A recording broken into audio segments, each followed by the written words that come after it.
course, Norway is no longer a stereotypically hardcore land it used to be 1,000 years ago, with Vikings discovering new lands or bringing treasures from distant shores. Yet, Norway's economy still relies on the inflow of euros and dollars from all around the world.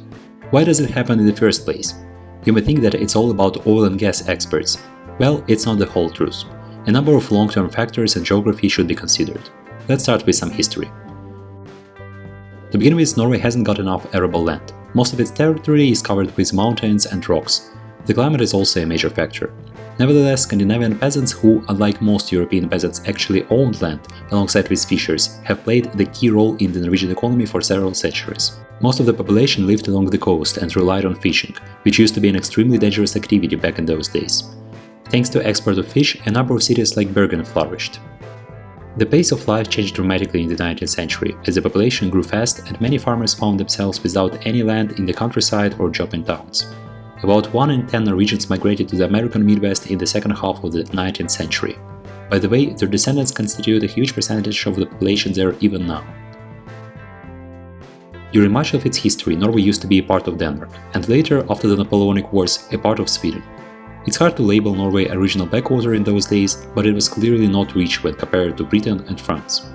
In 1905, Norway finally became an independent state, and after the Second World War the country benefited a lot from cheap electricity generated by hydropower facilities built on numerous mountain rivers.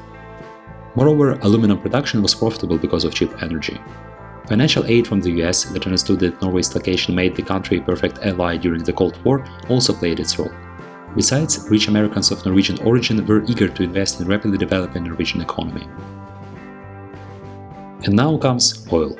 Oil was first discovered in the North Sea in 1969 by Phillips Petroleum, an American oil company. In fact, numerous oil companies tried to do that for several years, but Ekofisk, an enormous oil field, was discovered only when Phillips Petroleum, the last company to stay enthusiastic about drilling in the North Sea, decided to make a final attempt. The Norwegian government immediately took control over the new industry and established its own oil company, Statoil. Petroleum exports are now taxed at a marginal rate of 78%, making the state extremely powerful and rich. With that kind of money comes responsibility, and Norway quickly became one of the best examples of a welfare state. Moreover, the local mentality that can be traced back to the dominant role of the Lutheran Church and even to the social norms of the Vikings ensured that the fascinating wealth did not undermine democracy, meritocracy and equality. Norway, a nation of 5 million people, is the 30th national economy by GDP with its $541 billion.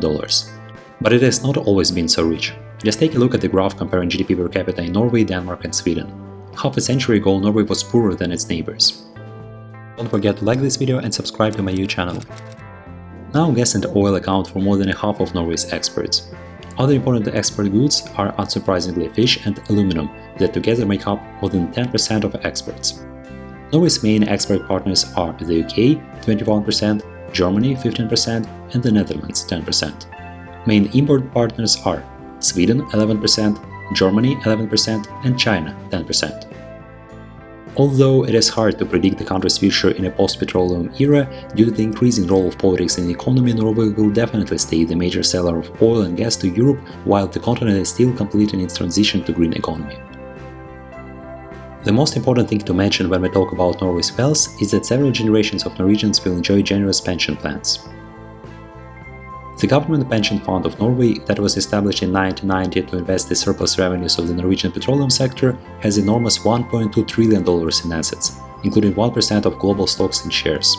$1.2 trillion is slightly less than the GDP of Indonesia, a rapidly developing nation of more than 275 million people.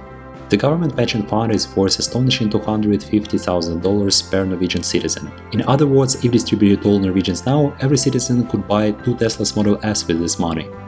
Thanks for watching. If you liked the video, check out my channel to find more cool videos on history, geography and wealth, or basically how geography and history define wealth.